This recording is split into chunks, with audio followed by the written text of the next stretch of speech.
Hello and welcome to another edition of the Syndicated Vomit Podcast, an extension of the Vomit series of podcasts. As always, I'm your host, Mac Taylor. We finished The Mandalorian and we're moving on to a Netflix original, and that is Jurassic World Camp Cretaceous. Yes. Besides being a giant Star Wars nerd, I'm also a big Jurassic Park fan. Shocker. It's one of those movies Jurassic Park and Jaws were like my furthest back, like as far back as I can remember of a movie memory. Because I just have vivid memories of watching those films for the first time. So, that's about, even before Star Wars, I watched Jurassic Park, so I have a very nostalgic hold on it. And also, they're fucking badass movies. Even Jurassic Park 3, which is the shittiest Jurassic Park anything, I still enjoy it. I like the Spinosaurus. So when this was announced that Netflix was doing a Jurassic Park animated show, I didn't really know what to expect. I thought it was going to be, honestly, Paw Patrol with dinosaurs. That's what I was expecting it to be. I was expecting it to be very kiddie, because one, it's called Camp Cretaceous, so it sounds a little childish. And there's nothing wrong with that at all.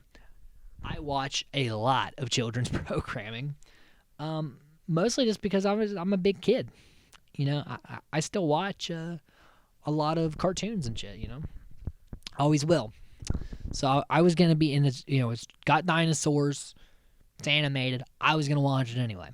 But it's Jurassic Park, so I was intrigued. But I checked out that first trailer, and wow, I was like, this is not, Paw Patrol.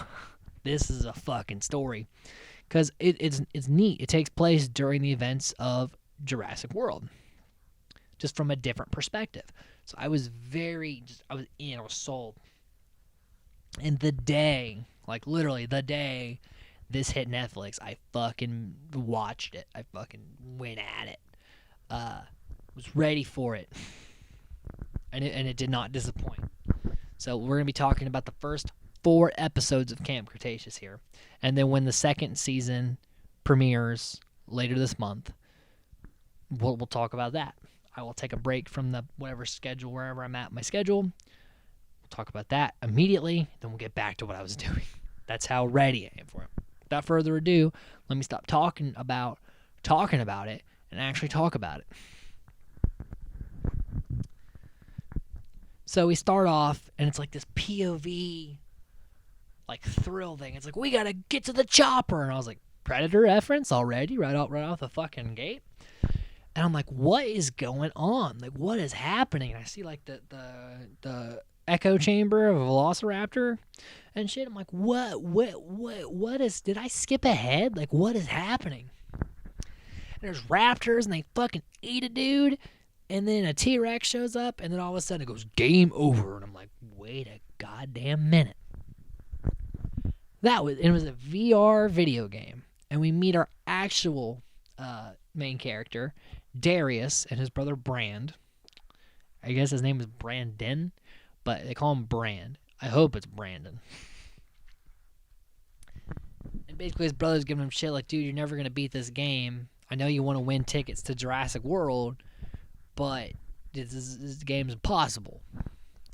He's like, look, I'm not going to give up on this. I'm not going to let the dream die. And he's like, look, I know, it meant everything to you and Dad, but he wouldn't want you up here all the time. And it's like, something happened to their dad. There's an attachment to dinosaurs, and immediately my heart was already like, like I tensed up a little bit. I'm like, ooh, what happened there? I don't want to know. I want to cry. There's dinosaurs, damn it. I want my dinosaurs. I don't want emotions. So we also, like, he takes like a brief like nap, and we see around his room there's dinosaur everything. The merch is everywhere. So we see that really dinosaurs are everything to him, and like this trip to Jurassic World would mean the world to him. So we're already on Darius' side right off the bat. And he wakes up and he's like, oh my god, Bazinga, or Eureka would be a better terminology to use. He turns the game on, grabs that raptor chamber, calls the raptors. Raptors attack the T-Rex, and like how they did at the end of Jurassic Park, in the first one, how they're like hanging off them and shit. And I think this T-Rex is supposed to be Rexy. Has that same color pattern. Not entirely sure, though. We can't really take that for granted. But spoiler alert, this is the only T-Rex action we're getting in Season 1, because we know during the events of Jurassic World, until the very end, Rexy was in her paddock. So, if you came to this wanting T-Rex action, this is all you're going to get. And so, the VR Raptors attack the VR T-Rex, and he goes to the VR Chopper, and he wins. And it's like, congratulations, Mr. DNA pops up. Congratulations, you were the first to win this game. You're going to our beta test for Camp Cretaceous. Name drop. Ba-boom. And Darius is going to get his wish, to go to Camp Cretaceous. And so now we're then cut to him and the campers being taken into the park. And it gets that, the classic JP theme. Serenading our eardrums. And we are then introduced to the other campers. We have Ben, the germaphobe, geeky kid. Darius is, of course, the Dino nerd. Kenji is the rich asshole. Brooklyn is a video influencer with 27 million followers. Jesus fuck. Yaz is the athlete. Sammy is the very talkative southern farmer. And then their counselors are Roxy, who's like the uptight business lady who's like a step ahead of everybody, and Dave, who's like the surfer bro kind of guy. And obviously everyone is a quote-unquote stereotype, but again, spoilers, there is character development even in these first 8 episodes, So don't be discouraged if you're a person who likes things to be a little more complex. We'll get there. And Kenji arrives via helicopter, like a true rich brat, and he tosses his bag at Roxy, who just tosses it right back at him just to show a little bit how she operates. And Ben is already getting sick during the drive. He has motion sickness. So he's in for a doozy at this camp. And Brooklyn is the only kid that gets to have her phone because she's an influencer. And they basically, the people who run Camp Cretaceous are like, well, maybe she'll bring more attention to the camp. If people see her having a good time at camp online, they'll pay us money to come here. Like, really, from a marketing standpoint, that makes sense. And Kenji, because Brooklyn is famous and rich, wants her to hop on him. And then we see like rustling in the bushes, and there's like tension. We're like, ooh, what's that? Is there danger over there? And it turns out to be a small compy, which Darius is like obsessing over. He's like, oh my god, and he says like the actual full name is like Compulsaurus. Not great with that. I did not write that down. But Kenji's like, oh, it's just a tiny thing. It's whatever. And Darius is like, well, you were afraid of it. And this introduces the dynamic of Kenji wants to be like the leader and like the main honcho, but Darius is A, more of a natural leader, and B, just a hell of a lot smarter, especially when it comes to dinosaurs. So, it's that they already have that kind of the tension of like who's going to be the guy. So we get the classic get through the gate where Dave goes, welcome to Camp Cretaceous. And then we do the and it just again takes me back to that 5-year-old kid that saw Jurassic Park for the first time and like with my big eyes like looked up and saw the gate open and saw like all the brachiosaurs and things like that. Man, it almost brings a tear to the eye. It's like eating a home-cooked meal after being away from home for so many years. It's just beautiful. It's tasty, it's crunchy, it's groovy. It's amazing. It really is.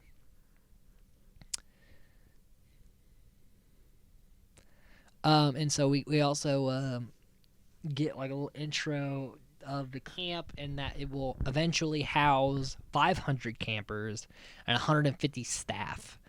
And that's not a great ratio. There should definitely be more staff than kids, because you have kids, if they get loose, things will eat them. So that probably wasn't a great quota of people.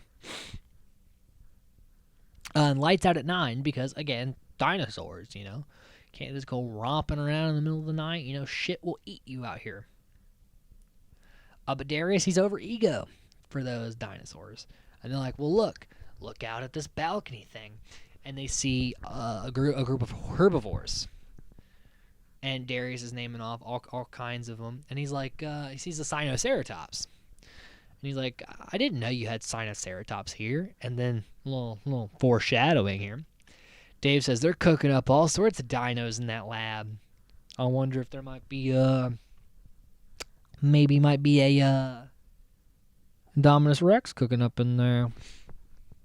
What you cooking in that lab, Dr. Wu? You got a little bit of an Indominus Rex situation going on there. And they also, again, they introduce a lot of shit early. That's going to come into play later. But we see a zip line, and the kids like zip line over the herd, and it's like this big, beautiful moment where Darius sees, the brachiosaurs, and Ben's just a little scared, and everybody else is like in awe of zip lining over these giant, beautiful, magnificent bitches. But if you see a zip line and it's like all fun in one scene, maybe later it might come into play. Maybe. Again, only people that tell good stories do that. You hint at something early on, like the Marauder and the Mandalorian. You hint at it, and then you use it for something cool. I'm just saying. I'm not saying that does happen here, but maybe it might happen. Maybe, just maybe. So basically, Darius he's like trying to sneak out in the middle of the night, and Kenji catches him. And they have this like little witty back and forth, and then Brooklyn catches them, kind of makes fun of them, and then Kenji's like, look, I'll take you to that compy enclosure. And so they head out, and Kenji tries to take Brooklyn's phone and drops it in the enclosure. Like a fuck. This is a series of dumbass events in a row. He drops the phone, then goes down to get it, gets it, and then decides, I'm going to take a picture of the dino, and puts his whole ass arm in the fucking enclosure. And I'm like, even if it was a group of compies, a lot of compies, A, can get through those bars. And B, if there's enough of them, they can kill you. We've all seen Jurassic Park: The Lost World. But it's not. Like, Darius looks around and he's like, this isn't the compy enclosure. He's like, yo, Kenji, this ain't the compy enclosure. Yeah, don't go into the long grass. It was that moment, And then Kenji turns around, and it's Blue and the Velociraptors. And you're like, talk about an oversight. Like, you're just not in the compy enclosure. You're in literally the worst paddock to be in. The Velociraptor pen. Like, that's horrible. And what does his dumbass do? Kenji takes a picture. So now Blue's pissed and charging him. And he stupidly hits the button thing, and it's going to open the gate, and it lowers the bars so now Blue can get to him. And so Darius kicks his pipe, makes smoke, and he's like, I distracted him with the smoke. And then they look up and see that, no, you didn't. They're Blue, Echo, Delta, and Charlie are very much locked on to you, and raptors are very violent and smart.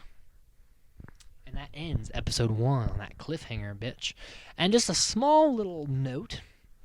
It's a Netflix show, so therefore you're binging, you're skipping intros because you're watching us all in a row.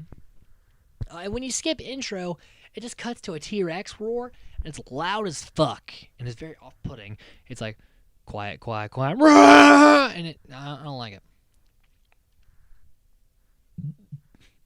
it. Just a small little note, Netflix.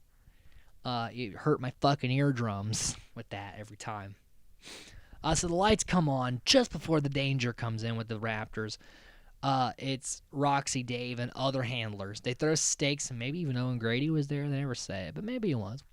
They throw stakes down, distract the Raptors, and get those kids out of there.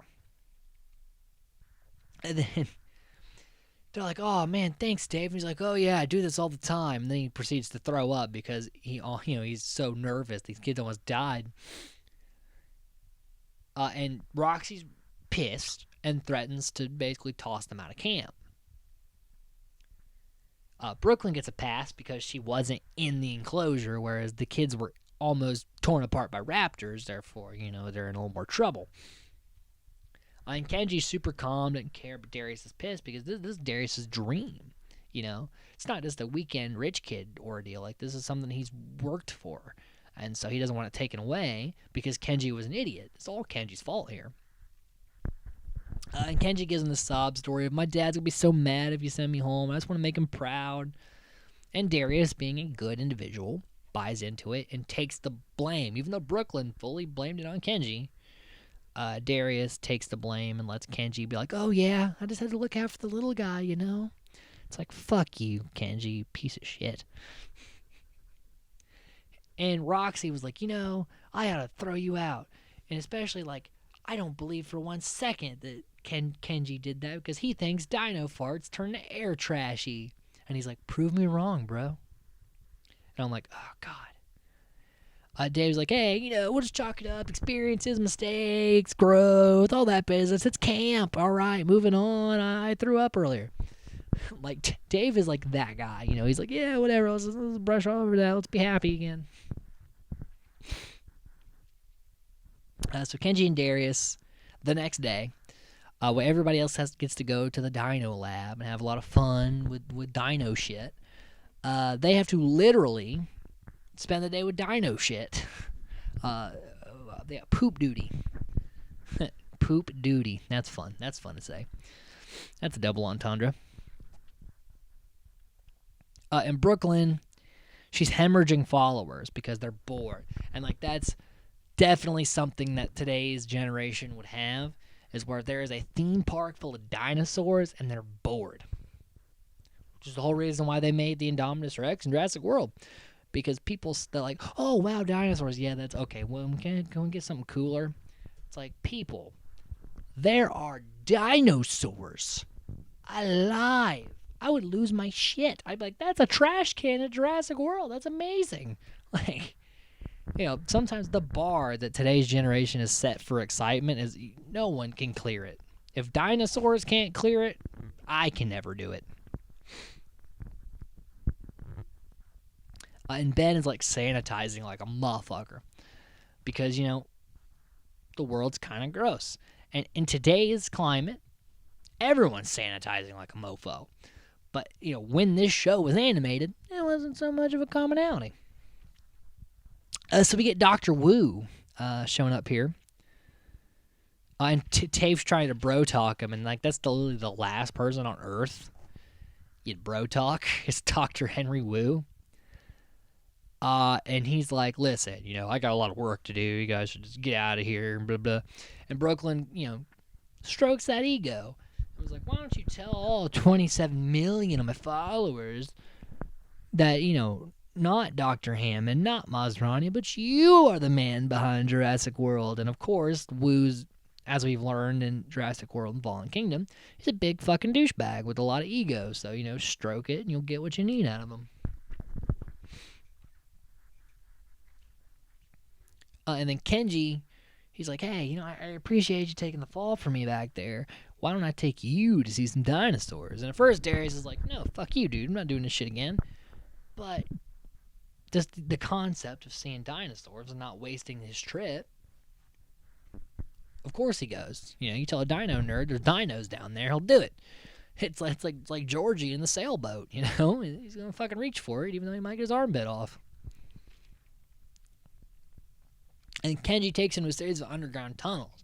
He's like, "You know your way around this?" Like, "Oh yeah, VIP treatment." You really expect Kenji to remember a series of tunnels. This guy, besides his looks in the mirror, he probably hasn't paid that much attention to much around him.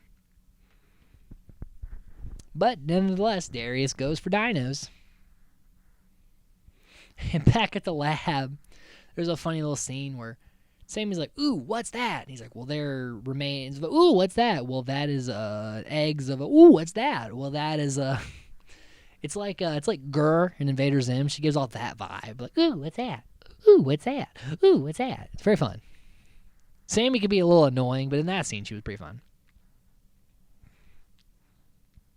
And then we see one of the eggs is hatching, and it's an ankylosaurus, which Ben is in love with because it's born premature, and one of its horns is bigger than the other. And Wu's like, "Asymmetry? That's not supposed to happen. It's a disgrace to my lab." And Ben's like, "He's not a disgrace. She's special, and it's okay to be special." And it's like, oh, Bumpy is so adorable. Baby Dino, Ankylosaurus is adorable. We also see a brief cameo by Eddie. Remember that name. More on him later.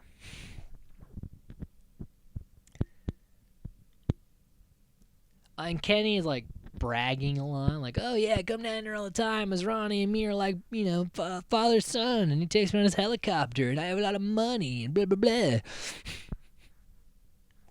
And Brooklyn notices her followers are still going down, so she breaks into Wu's lab to do some illegal, snooping through people's private shit, because that will get followers, which it probably will.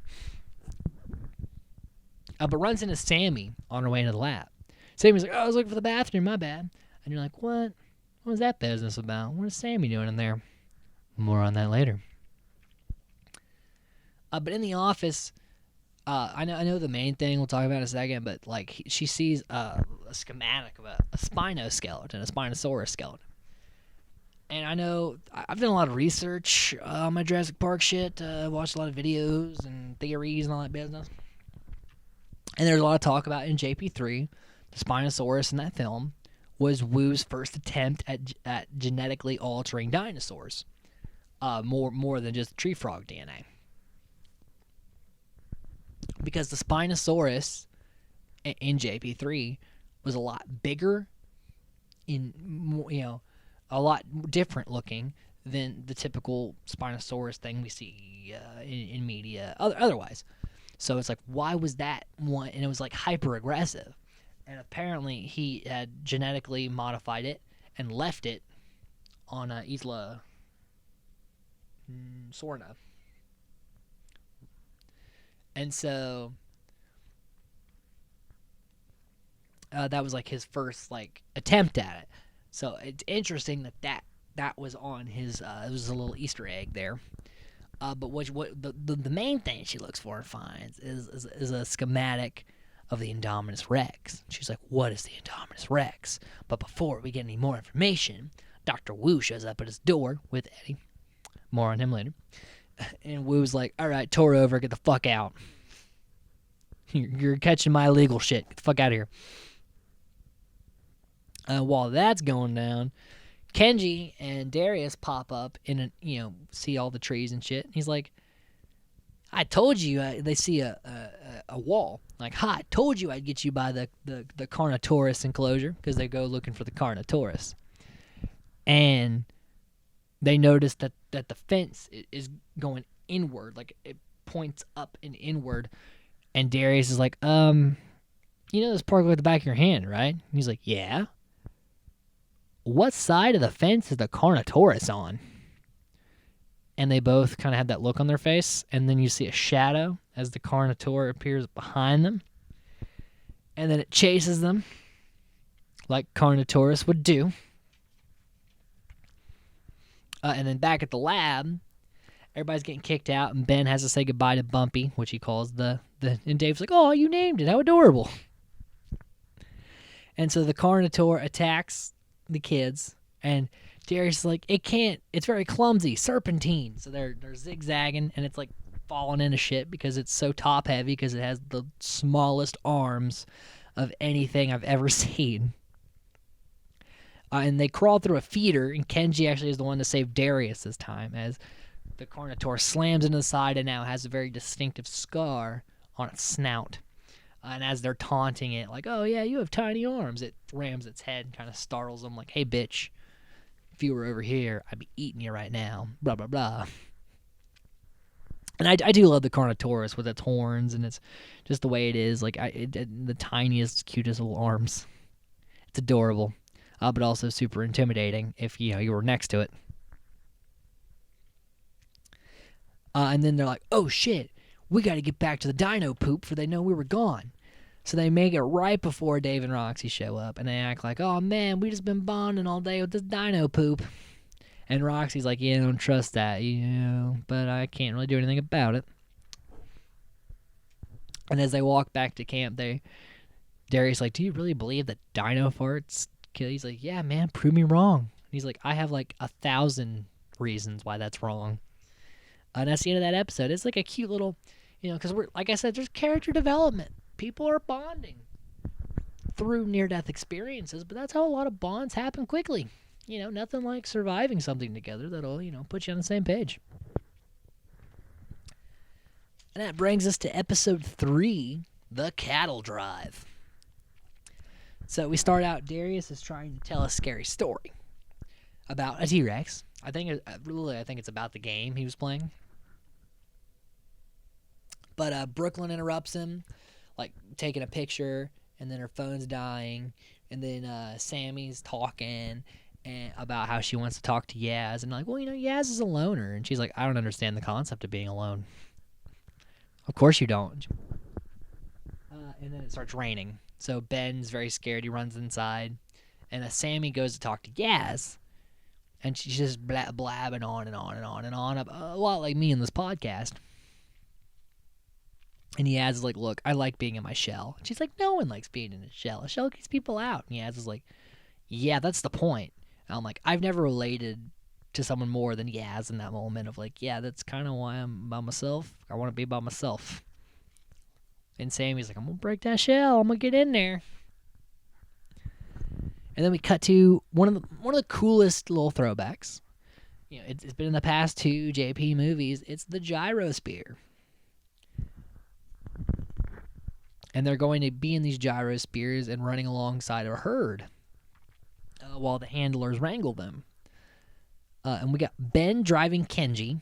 So Kenji is going to be annoyed that he's stuck with like the dude. Darius is driving Brooklyn, so someone who's going to be in their phone the whole time with someone who's obsessed with this park. And then Yaz is driving Sammy, who's going to talk her ear off the whole time. And like I said, Darius is overly thrilled, but he's not thrilled about being with Brooklyn. And Ben is horrible at driving. Like, he like touches it and like slams his face into the glass. And like he hits the Dave and Roxy's Jeep, and is like spinning as he's going through. And Kenji is just making like glaring eye contact with Roxy and Dave as they go. And like expected, Sammy is talking Yaz's ear off. And Brooklyn's buried in her phone because she's like, look, she says that line that just pisses me off, where it's like, look, you're lucky you're not famous. You don't have to worry. You tell a lame story about dinosaurs and you don't care. He's like, it wasn't lame. She's like, oh, it was really lame. You're very lame. Look, I'm important, therefore I have a lot more to worry about. And it's like, fuck you. And she's like, I just want people to like me. And Kenji just hates that Ben's being... Kenji and Ben have the relationship of me and my roommate. We're like, Kenji is my roommate wanting to drive crazy fast, and I'm Ben wanting to be safe. So they're fighting over driving, and a storm comes in. And the counselors go ahead to try to tell the wranglers what they're doing. And literally, the second they're gone, a Sinoceratops like starts breaking off in the herd. And Darius is like, we got to get that Sinoceratops back. And Sammy's like, guys, no, like, we don't want to spook the cattle. Like, and they're like, no, it's not cattle, it's dinosaurs. And everybody takes off and does, like, the worst possible thing you can do and corner a scared animal. And the dino just rams the gyro spear, and now the whole herd's spooked. So the dino's running everywhere. which now the Rango's like, shit, there's multiple assets out of containment. And, like, they get a scene that I don't know. I haven't heard this talked about, but I'm pretty sure it's, like, an exact callback to Jurassic Park. Because Roxy and Dave's Jeep falls, and they get out of the way, and then it starts to lean forward and fall, and she goes, duck! And I'm pretty sure that's what happened in the T-Rex paddock with Tim and Alan. I just noticed Tim Allen. Tim and Alan for Jurassic Park. It's Tim. I don't know. It's fun to put together. Like the Jeep falls, and he's like, "Ah, get out of the way!" And then it hits, and then it starts falling forward. And he's like, "Duck!" Like, is that a direct reference to Jurassic Park? If not, what a coincidence, you know? If it wasn't. Meanwhile, back with the kids, a tree falls and wedges Yaz and Sammy. Kenji and Ben fight over the joystick and wreck. And then Brooklyn and Darius get horned through the fucking gyrosphere and tossed into quicksand. But Sammy and Yaz get out, pick up Ben and Kenji. And Sammy manages to use her cattle skills to calm down the Sinoceratops and tie a rope to it to pull out the quicksanded kids. And then, since they bonded and they're back at camp after almost dying and Roxy's pissed, Yaz finally lets Sammy in a bit. And she's like, look, I'm not good at social interaction, but my favorite color is black. My favorite food is pizza. And I like drawing. And she shows these really good dinosaur pictures. And so they're bonding. And then Darius is like, look, I'm sorry I did that stupid move. And she's like, you want people to like you too. And so now Darius and Brooklyn bond.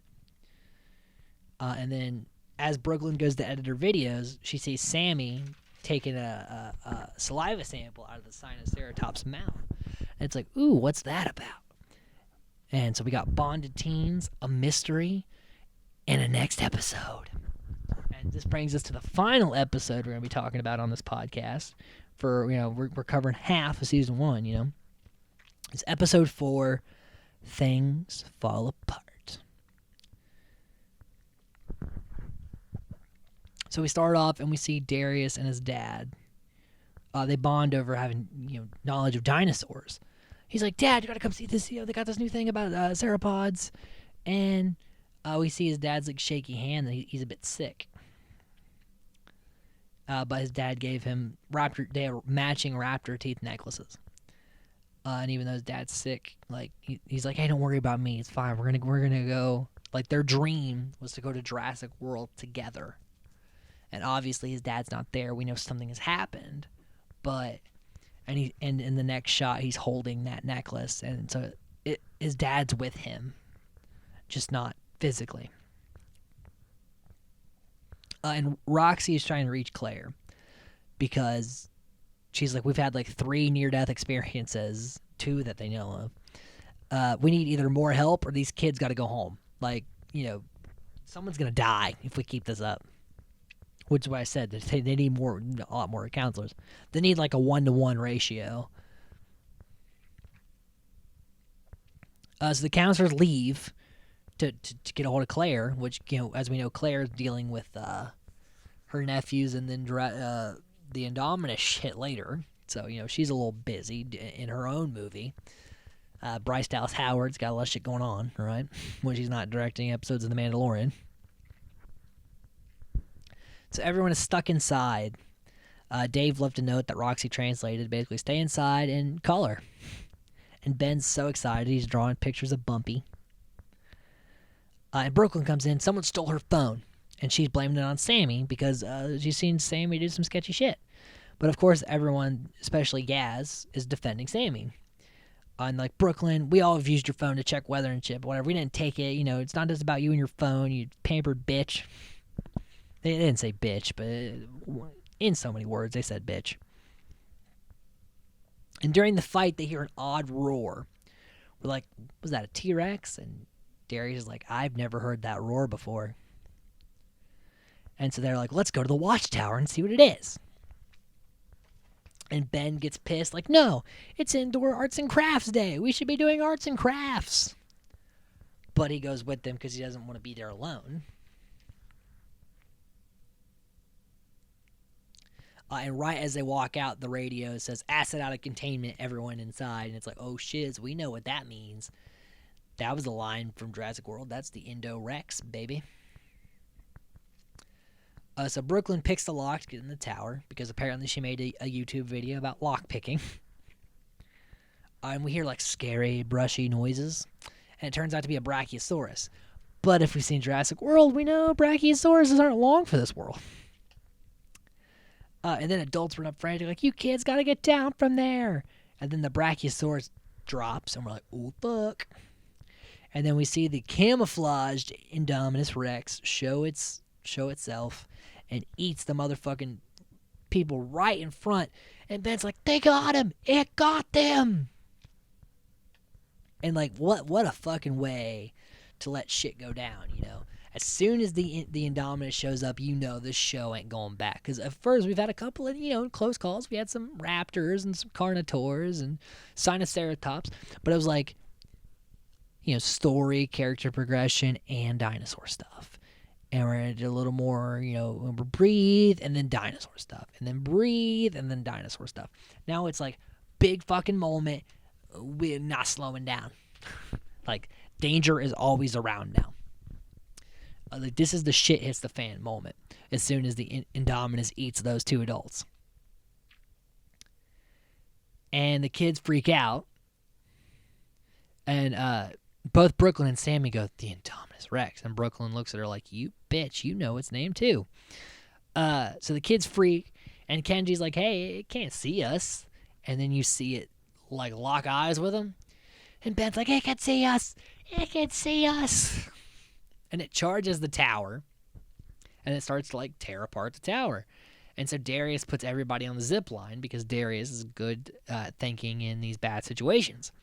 And like I said, you show a zip line earlier, you fucking put it in an intense situation. I told you, see, good storytellers, they do this stuff. And so they push everybody on the zip line, but everyone's zip line turns red and stops. And so Darius does something that would make me shit my pants.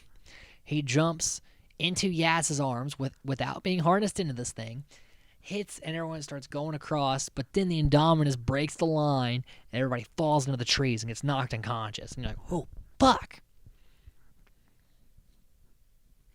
And then we get another flashback of Darius' dad now in the hospital dying.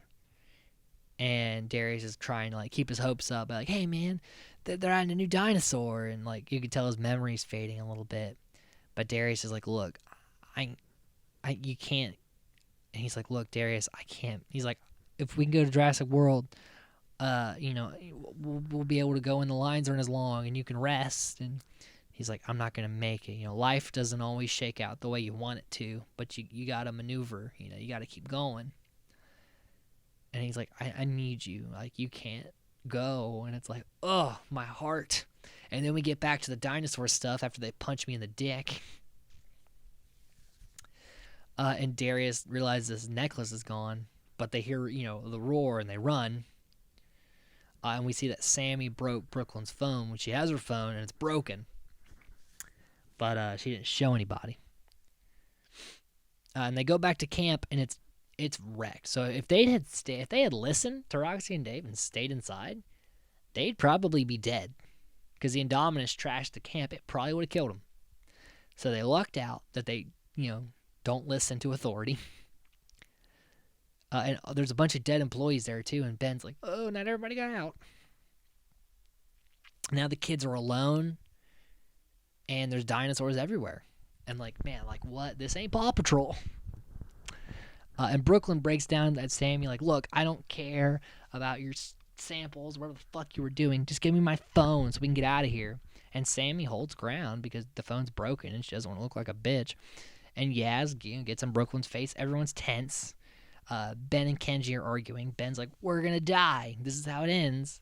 And Darius basically tells the speech that his dad said. Like, look, life doesn't go the way you want it. But we're not dead. We're going to find our way out of here. We're on our own, but we can make it. They're like, we're going to go find Dave and Roxy together. And so they band up. They're going to work together. And then we cut to Toro and the Indominus goes up to the Carnotaur enclosure and we cut to black, and it's like, oh fuck, man. So yeah, that's the first 4 episodes of Camp Cretaceous, and man, this show is fucking amazing. Absolutely loved every second of it, and I cannot wait to do episodes 5 through 8 with you guys next time. And again, lots of podcasts going to be coming your way. Don't forget to like, subscribe, hit the bell notifications, leave comments below. What did you think of Camp Cretaceous? What did you think of Bumpy, Toro, the Indo, all the O's, SpaghettiOs? And again, 2021 is going to be a great year, I hope, guys. And most importantly, stay safe and stay nerdy. I'll catch you next time.